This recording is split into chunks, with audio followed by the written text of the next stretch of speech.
Hi welcome back to my YouTube channel. ಎಲ್ರಿಗೂ ಬೆಳಗಿನ ಶುಭೋದಯ. ಎಲ್ಲರೂ ಹೇಗಿದ್ದಾರೆ? ಎಲ್ಲರೂ ಚೆನ್ನಾಗಿದ್ದಾರೆ ಅಂತ ಭಾವಿಸ್ತಾನಿದ್ದೀನಿ. ನಾನಿವತ್ತು ಬೆಳಗ್ಗೆ 6 ಗಂಟೆಯಿಂದನೇ ಬ್ಲಾಗ್ನ ಶುರು ಮಾಡ್ತಾ ಇದ್ದೀನಿ. ಗಿಡಗಳಿಗೆ ಸ್ವಲ್ಪ ನೀರಿರಲಿಲ್ಲ, ನೀರು ಹಾಕಿದೆ ಮನಿ ಪ್ಲ್ಯಾಂಟಿಗೆ.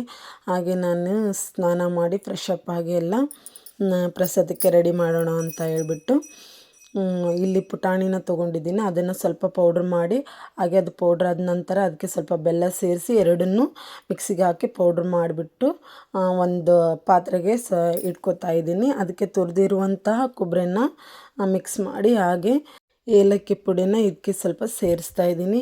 ಹಾಗೆ ಇದನ್ನು ಸೈಡ್ಗೆ ಎತ್ತಿಟ್ಕೊಂಡ್ಬಿಡೋಣ. ಇಲ್ಲಿ ನಾವು ಇದನ್ನು ಮಾಡೋದು ಹೇಗಂತ ನೋಡೋಣ ಬನ್ನಿ. ನಾನಿಲ್ಲಿ 1-2 ಕಪ್ ಆಗೋಷ್ಟು ಬೆಲ್ಲನ ಜಜ್ಜಿ ಇಟ್ಕೊಂಡಿದ್ದೀನಿ. ಅದಕ್ಕೆ ಒಂದು 2 ಗ್ಲಾಸಷ್ಟು ನೀರನ್ನು ಹಾಕಿ ಇಟ್ಕೊತಾ ಇದ್ದೀನಿ. ಹಳ್ಳೇನಾದರೂ ಇದ್ದರೆ ಕೆಳಗಡೆ ಕೊಡುತ್ತೆ, ನಾನು ಆಮೇಲೆ ಅದನ್ನು ಸೋಸ್ಕೊಂಡು ನಾನು ಅಡುಗೆನ ಮಾಡ್ಬೋದು ಅಂತ. ಅದಕ್ಕೆ ಮೊದಲಿಗೆ ನಾನು ನೀರು ಹಾಕಿಬಿಟ್ಟು ಅದನ್ನು ಎತ್ತಿಟ್ಕೊತಾ ಇದ್ದೀನಿ. ಇಲ್ಲಿ ಸೈಡ್ಗೆ ಈ ಥರ ಮಿಕ್ಸ್ ಮಾಡ್ಕೋಬೇಕು. ಹಾಗೆ ಸ್ವೀಟ್ ಮಾಡೋದಕ್ಕೆ ಗೋಧಿ ಹಿಟ್ಟು ಸಹ ಇಲ್ಲಿ ನಾದ್ಕೊಂಡು ಇಟ್ಕೊಂಡಿದ್ದೀನಿ. ಒಂದು 5 ನಿಮಿಷ ನೆನಲಿಕ್ಕೆ ಬಿಡ್ತಾ ಇದ್ದೀನಿ, ಅದು ಸ್ವಲ್ಪ ಸಾಫ್ಟ್ ಆಗಲಿ ಅಂತ. ಸಾಫ್ಟ್ ಆದ ನಂತರ ಅದನ್ನು ನಾನು ಲತ್ತಣಿಗೆಯಿಂದ ಸ್ವಲ್ಪ ದೊಡ್ಡ ಚಪಾತಿ ಆಕಾರದ ದಪ್ಪನೂ ಬೇಡ, ಅಷ್ಟೊಂದು ತೆಳುವೂ ಆಗಿ ಬೇಡ, ಆ ಥರ ಒಂದು ಮೀಡಿಯಮ್ ಸೈಜಲ್ಲಿ ಅದನ್ನು ಲಟ್ಟಿಸ್ಕೋಬೇಕು. ಹಾಗೆ ಒಂದು ಯಾವುದಾದ್ರೂ ಮನೆಯಲ್ಲಿ ಮುಚ್ಚಳನೋ ಅಥವಾ ಡಕ್ಕನೋ ಇರುತ್ತಲ್ಲ, ಅದನ್ನು ತೊಗೊಂಡು ಸಣ್ಣ ಪೀಸಸ್ಗಳಾಗಿ ನಾವು ಕಟ್ ಮಾಡ್ಕೋಬೇಕು. ತೋರಿಸ್ತೀನಿ ಯಾವ ರೀತಿ ಮಾಡೋದು ಅಂತ. ಈ ಥರ ಚಪಾತಿ ಆಕಾರನ ನಾವು ಲಟ್ಟಿಸ್ಕೋಬೇಕಾಗತ್ತೆ. ನೀವು ಮನೆಯಲ್ಲಿ ಟ್ರೈ ಮಾಡಿ ನೋಡಿ, ತುಂಬ ಚೆನ್ನಾಗಿರುತ್ತೆ. ಇದು ಸ್ವೀಟ್ ಎಲ್ಲ ಅದರಲ್ಲಿ ತುಂಬಿರುತ್ತವಲ್ಲ, ನಾವೇನು ಚೋಬ ಅಂತ ಹೇಳ್ತೀವಲ್ಲ, ಅದು ಕರ್ಜಿಕಾಯಿ ಮಾಡ್ತೀವಲ್ಲ, ಅದೇ ರೀತಿನ ಪೌಡ್ರನ್ನ ತಯಾರು ಮಾಡ್ಕೊಂಡು ಈ ಥರ ತುಂಬಬೇಕು. ಅದಕ್ಕೆ ಅದನ್ನು ಯಾವ ರೀತಿ ಮಾಡೋದು ಅಂತ ನೋಡಿ. ಈ ಥರ 2 ಕಡೆಯಿಂದನೇ ಫೋಲ್ಡ್ ಮಾಡ್ಕೋಬೇಕು. ಸ್ವಲ್ಪ ಮೆಲ್ಲಗೆ ಒತ್ತಬೇಕು ಅದನ್ನು. ನೋಡಿ, ಇದಕ್ಕೆ ಗೋಡ ಅಂತ ಹೇಳಿ ಕರೀತಾರೆ. ನಾನಿವತ್ತು ಕೊಪ್ಪಳದಲ್ಲಿ ಮರ್ದಾನಲ್ಲಿ ದರ್ಗಾ ಅಂತ ನೀವು ಕೇಳಿರ್ಬೋದು. ದರ್ಗಾದ ಇವತ್ತು ಉರುಸಿರೋದ್ರಿಂದ ನಾನು ದೇವರಿಗೆ ನೈವೇದ್ಯ ಅಂತ ಹೇಳಿ ಇದನ್ನೇ ಮಾಡ್ತಾಯಿದ್ದೀನಿ. ಇನ್ನು ಕೆಲವರು ಒಂದು ಅರ್ಧ ಗಂಟೆ ಅಥವಾ 1 ಅವರ್ ಅಕ್ಕಿನ ನೆನೆಸ್ಬಿಟ್ಟು ಅದನ್ನು ಸ್ವಲ್ಪ ಒರೆಸಿ ಮಿಕ್ಸಿಗೆ ಹಾಕಿ ಅದಕ್ಕೆ ಸಕ್ಕರೆನ, ಕೊಬ್ಬರಿನ ಮತ್ತು ಏಲಕ್ಕಿ ಪೌಡರ್ನ ಹಾಕ್ಬಿಟ್ಟು ಮಿಕ್ಸ್ ಮಾಡಿ ಅದನ್ನು ಸಹ ದೇವರಿಗೆ ನೈವೇದ್ಯಗೆ ಅಂತ ಕೊಡ್ತಾರೆ. ಅದನ್ನು ಮಾಡ್ಬೋದು, ಇದನ್ನು ಮಾಡ್ಬೋದು. ನಾನು ತಿನ್ನೋಕೆ ಇದನ್ನು ಚೆನ್ನಾಗಿರುತ್ತೆ ಅಂತ ಹೇಳ್ಬಿಟ್ಟು ಇದನ್ನೇ ಮಾಡ್ತಾ ಇರೋದು ನಾನು. ಅದನ್ನು ಯಾವ ರೀತಿ ಮಾಡೋದಂತ ನೋಡೋಣ. ಒಂದು ಕುಕ್ಕರ್, ನಾನು ಇದನ್ನು ಕುಕ್ಕರ್ನಲ್ಲೇ ಮಾಡ್ತಾಯಿದ್ದೀನಿ.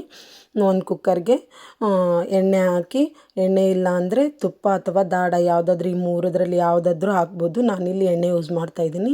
ಎಣ್ಣೆ ಕಾದ ನಂತರ 2 ಲವಂಗ, ಸ್ವಲ್ಪ ಸೋಂಪು, ಹಾಗೆ ಕೊಬ್ಬರಿನ ತುರಿದಿರುವಂಥ ಕೊಬ್ಬರಿನ ಇದಕ್ಕೆ ಹಾಕಿ ಸ್ವಲ್ಪ ಫ್ರೈ ಮಾಡಿ, ಆಮೇಲೆ ನಾವೇನಿಲ್ಲಿ ಬೆಲ್ಲನ ನೀರು ಹಾಕಿಟ್ಕೊಂಡಿರ್ತೀವಲ್ಲ ಅದನ್ನು ಇದಕ್ಕೆ ಸೋಸಿಬಿಟ್ಟು ಹಾಕಿ, ನಮ್ಗೆ ನೀರು ಎಷ್ಟು ಬೇಕೋ ಅಷ್ಟು ಮೆಜರ್ಮೆಂಟ್ ಮಾಡಿಕೊಂಡು ಹಾಕಬೇಕು. ಹಾಗೆ ಇಲ್ಲಿ ಗಸಗಸೆನ, ಹುರಿದಿರುವಂಥ ಗಸಗಸೆನ ಇದಕ್ಕೆ ಆ್ಯಡ್ ಮಾಡಿ ಸ್ವಲ್ಪ ಏಲಕ್ಕಿ ಪೌಡ್ರನ್ನು ಹಾಕಬೇಕು. ಆಮೇಲೆ ಏನು ನಾವು ಗೋಡನ ರೆಡಿ ಮಾಡಿಟ್ಕೊಂಡಿರ್ತೀವಲ್ಲ ಅದನ್ನು ಇದಕ್ಕೆ ಹಾಕಬೇಕು. ನೋಡ್ರಿ ಇಲ್ಲಿ ಯಾವ ರೀತಿ ಕಾಣ್ತಾ ಇದೆ, ತುಂಬ ಚೆನ್ನಾಗಾಗುತ್ತೆ. ನೀವು ಮನೆಯಲ್ಲಿ ಟ್ರೈ ಮಾಡಿ ನೋಡಿ. ಹಾಗೆ ಇನ್ನೇನು ಅದು ಕರ್ಜಿಕಾಯಿ ಪೌಡ್ರು, ಚೋಬಾ ಪೌಡ್ರ್ ಅಂತ ಹೇಳ್ತೀವಲ್ಲ, ಅದನ್ನು ಮೇಲೆ ಸ್ವಲ್ಪ ಹಾಕಬೇಕು. ಯಾಕಂದರೆ ಅದು ಒಂಥರ ಶರ್ಬತ್ ಥರ, ರಸಮ್ ಥರನೇ ಕುಡಿಲಿಕ್ಕೆ ಚೆನ್ನಾಗಿರುತ್ತೆ. ಇದನ್ನು ನೀವು ತುಪ್ಪದ ಜೊತೆಗೆ, ಹಾಲಿನ ಜೊತೆಗೆ ಸರ್ವ್ ಮಾಡಿ ತಿಂದರೆ ತುಂಬ ಚೆನ್ನಾಗಿರುತ್ತೆ. ಮಧ್ಯದಲ್ಲಿ ಅದು ಚೋಬಾ ಏನು ತಿನ್ನಲಿಕ್ಕೆ ತುಂಬ ಸಖತ್ತಾಗಿರುತ್ತೆ. ನೀವು ಮನೆಯಲ್ಲಿ ಟ್ರೈ ಮಾಡಿ. ನಾನು ಎಲ್ಲ ಪ್ರಸಾದ ರೆಡಿ ಮಾಡಿಬಿಟ್ಟು ರೆಡಿ ಆಗಿ 9:30 ಹೋಗಬೇಕು, 10 ಗಂಟೆ ನಗರಗೆಲ್ಲ ಹೋಗಬೇಕು ಅಂತ ಅಂದ್ಕೊಂಡಿದ್ದೆ. ಅದು ಸಹ ಆಯಿತು. 9:30 ಹೊರಟ್ವಿ. ಅಷ್ಟು ಬೇಗ ಇರುತ್ತೆ ಅಂದರೆ ಸ್ವಲ್ಪ ಗಡ್ಬಡ ಕಮ್ಮಿ ಇರುತ್ತೆ, ಬೇಗ ಹೋಗಿ ಬರ್ಬೋದು ಅಂತ. ಬಿಸಿಲು ಕಮ್ಮಿ ಇರುತ್ತಲ್ಲ, ಸೊ ಹಾಗಾಗಿ ಬೇಗ ಹೋಗಿಬಿಟ್ರೆ ಆಯಿತು ಅಂತ ನಾವು ಹೋಗಿಬಿಟ್ವಿ. ಈಗ ಅಷ್ಟೊಂದು ಗಡ್ಬಡನೂ ಇರಲಿಲ್ಲ. ಇವರು ಬೆಟ್ಟದ ಮೇಲೆ ಇರೋದರಿಂದ ಮೆಟ್ಟಲುಗಳು ತುಂಬಾ ಇದೆ. ಆದರೂ ಸಹ ಎಲ್ಲರೂ, ಚಿಕ್ಕ ಮಕ್ಕಳಿಂದ ದೊಡ್ಡವರು, ವಯಸ್ಸಾದವರು ಎಲ್ಲರೂ ಹತ್ತಾರೆ. ಇಲ್ಲಿ ಏನೇ ಬೇಡಿಕೊಂಡ್ರು ನಮ್ಮ ಮನಸ್ಸಲ್ಲಿ ನಮ್ಮ ಆಸೆಗಳು ಎಲ್ಲ ಆಸೆಗಳು ಈಡೇರುತ್ತೆ. ಹಾಗೆ ನಾವು ಮಧ್ಯಾಹ್ನ ಸ್ವಲ್ಪ ರೆಸ್ಟ್ ಮಾಡಿ ಮನೆ ಕೆಲಸನೆಲ್ಲ ಮುಗಿಸ್ಕೊಂಡು ರಾತ್ರಿ 8:30ಗೆಲ್ಲ ದರ್ಗದ ಕಡೆಗೆ ಹೊರಟ್ವಿ ನಾವು. ನೋಡಲಿಕ್ಕೆ ತುಂಬ ಚೆನ್ನಾಗಿರುತ್ತೆ. ಲೈಟ್ ಎಲ್ಲ ಬೆಟ್ಟದ ಮೇಲೆಲ್ಲ ಇದು ಮಾಡಿರ್ತಾರೆ, ಡೆಕೋರೇಟ್ ಮಾಡಿರ್ತಾರೆ. ತುಂಬ ಚೆನ್ನಾಗಿದೆ. ಜನಸಂಖ್ಯೆ ನೋಡ್ತಾ ಇರ್ಬೋದು. ಇದು ಅಲ್ಲಿ ಪಕ್ಕ ಇರುವಂಥ ಸಣ್ಣದೊಂದು ಕೆರೆ. ಇದರಲ್ಲಿ ಮೀನು ಸಹ ಇದೆ. ಹಾಗೆ ನೀವು ನೋಡ್ತಿರ್ಬೋದು. ನನ್ನ ವಿಡಿಯೋ ನಿಮಗೆ ಇಷ್ಟ ಆಗಿದ್ದರೆ ಲೈಕ್ ಮಾಡಿ, ಸಬ್ಸ್ಕ್ರೈಬ್ ಮಾಡೋದನ್ನ ಮರಿಬೇಡಿ. ಹಾಗೆ ನನ್ನ ಫ್ರೆಂಡ್ ತಮ್ಮೂರಲ್ಲಿ ಜಾತ್ರೆ ಇದೆ ಬಾ ಅಂತ ಹೇಳಿ ಕಾಲ್ ಮಾಡಿದ್ಲು. ನಾನು ಅವಳಿಗೆ ಇನ್ವೈಟ್ ಮಾಡಿದ್ದೆ. ಇಲ್ಲ ನಾನು ಬರೋಕ್ಕಾಗಲ್ಲ, ನನ್ನ ಸುಮಾರು ಕೆಲಸ ಇದೆ, ಸೊ ಹಾಗಾಗಿ ಬರೋಕ್ಕಾಗಲ್ಲ, ಸಾರಿ, ನೀನು ಬಾ ಅಂತ ಹೇಳಿದ್ದಾಳೆ. ನೋಡಬೇಕು, ನಾನು ಟ್ರೈ ಮಾಡ್ತಾ ಇದ್ದೀನಿ. ನೀವು ನೋಡ್ತಾ ಇರ್ಬೋದು ಇಲ್ಲಿ ಸ್ಕ್ರೀನ್ ಮೇಲೆ ಅಲ್ಲೆಲ್ಲ ಸನ್ಮಾನ ಕಾರ್ಯಕ್ರಮ ಎಲ್ಲ ನಡೀತಾ ಇದೆ. ಸುತ್ತಮುತ್ತಲಲ್ಲಿ ಇರುವಂಥ ಹಳ್ಳಿ ಜನಗಳೆಲ್ಲ ಬಂದಿರ್ತಾರೆ. ತುಂಬ ಜನಸಂಖ್ಯೆ ಇರುತ್ತೆ. ಬೆಟ್ಟದ ಮೇಲೆಲ್ಲ ಕೂತಿರ್ತಾರೆ ಜನ. ನನಗೆ ಸಾಧ್ಯವಾದಷ್ಟು ನಾನು ವಿಡಿಯೋನ ಕ್ಯಾಚ್ ಮಾಡಿದ್ದೀನಿ. ಹಾಗೆ ನಿಮಗೂ ತೋರಿಸೋಣ ಅಂತ ಹೇಳಿ ಅಪ್ಲೋಡ್ ಮಾಡಿದ್ದೀನಿ. ನೀವು ನೋಡ್ತಾ ಇಲ್ಲಿ ಸ್ಕ್ರೀನ್ ಮೇಲೆ ಬರ್ತಿರೋದು ಉರ್ಸಿನ ಹಿಂದಿನ ದಿನ, ಅಂದರೆ ಗಂಧ ಸಂದಲ್ಲಿ ಹೋಗುತ್ತೆ ಅಂತ ಹೇಳ್ತಾರೆ ನೋಡಿ, ಅದು ಇದು ಅದನ್ನು ಸ್ಕ್ರೀನ್ ಮೇಲೆ ಪ್ಲೇ ಮಾಡಿದ್ರು ಅಲ್ಲಿ. ಅದನ್ನು ಸಹ ನಾನು ರೆಕಾರ್ಡ್ ಮಾಡಿದ್ದೀನಿ. ನೋಡ್ತಾ ಇರ್ಬೋದು ಅಲ್ಲೆಲ್ಲ ಈ ಥರ ಗಂಧನ ತೊಗೊಂಡೋಗ್ತಾರೆ ಅಲ್ಲಿ ಊರ್ಸಿಗೆಲ್ಲ. ಇನ್ನು ಕವಾಲಿ ಶುರುವಾಗೋ ಟೈಮ್ ಆಯಿತು.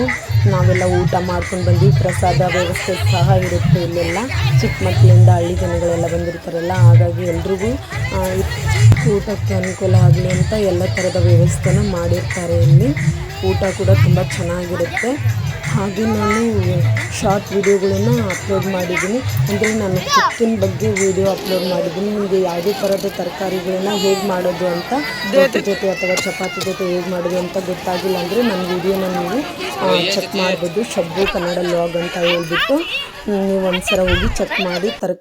ನಾನು ಎಲ್ಲ ತರಕಾರಿನ ನಾನು ಮನೇಲಿ ಹೇಗೆ ಮಾಡ್ತೀನಿ ಅಂತ ಅದನ್ನು ನಾನು ಸಹ ಅಪ್ಲೋಡ್ ಮಾಡಿದ್ದೀನಿ. ನೀವು ನೋಡ್ಬೋದು. ಅದು ಇಲ್ಲಿ ಕಬಾಲಿ ಶುರುವಾಗಿದೆ. ಎಲ್ಲರೂ ನೋಡ್ತಾ ಇದ್ರಿ. ನಾವು ತುಂಬ ಹಿಂದ್ಗಡೆ ಕುಂತಿರೋದ್ರಿಂದ ನಾವು ಟಿ ವಿಯಲ್ಲೇ ನೋಡ್ತಾ ಇದ್ವಿ. ಅಂದರೆ ಅಲ್ಲಿ ಎಲ್ಲ ಸ್ಕ್ರೀನ್ ಪ್ಲೇ ಹಾಕಿರ್ತಾರಲ್ಲ, ಅವನ್ನೆಲ್ಲ ನೋಡ್ತಾ ಇದ್ವಿ. ಟಿ ವಿನೆಲ್ಲ ಅರೇಂಜ್ ಮಾಡಿದ್ರು, ದೂರದವ್ರಿಗೆ ಕಾಣಲ್ಲ ಅಂತ ಹೇಳ್ಬಿಟ್ಟು 1-2-3 ಟಿ ವಿನ ಅರೇಂಜ್ ಮಾಡಿದ್ರು. ನೋಡ್ತಾ ಇರ್ಬೋದು ನೀವು. ಹಾಗೆ ಮಕ್ಕಳಿಗೆಲ್ಲ ಆಟ ಸಾಮಾನೆಲ್ಲ ತೊಗೊಂಡು ಮನೆಗೆ ಹೊರಡ್ರಷ್ಟಲ್ಲೇ ಮಧ್ಯರಾತ್ರಿ 2 ಗಂಟೆ ಆಗಿತ್ತು. ಹಾಗೆ ನನ್ನ ವಿಡಿಯೋ ನಿಮಗೆ ಮೊದಲು ಬರಬೇಕು ಅಂದರೆ ಲೈಕ್ ಮಾಡಿ, ಶೇರ್ ಮಾಡಿ, ಸಬ್ಸ್ಕ್ರೈಬ್ ಮಾಡೋದನ್ನ ಮರಿಬೇಡಿ. ಹಾಗೆ ಇವತ್ತಿನ ವಿಡಿಯೋ ನಿಮಗೆ ಹೇಗೆ ಅನ್ನಿಸ್ತು ಅಂತ ಕಮೆಂಟ್ ಮುಖಾಂತರ ನೀವು ನನಗೆ ತಿಳಿಸಿ. ಹಾಗೆ ಹೊಸ ಯೂಟ್ಯೂಬರ್ಗಳಿಗೆ ನಿಮ್ಮೆಲ್ಲರ ಸಹಕಾರ ಬೇಕು. ನಿಮ್ಮ ಪ್ರೀತಿ ವಿಶ್ವಾಸ ಅವ್ರಿಗೆ ತುಂಬಾ ಮುಖ್ಯ. ಸೊ ಹಾಗಾಗಿ ಅವ್ರನ್ನ ಎತ್ತರಕ್ಕೆ ಬೆಳೆಸಿ ಅಂತ ನಿಮ್ಮನ್ನಲ್ಲಿ ಕೇಳ್ಕೊತಾ ಇದ್ದೀನಿ. Thank you.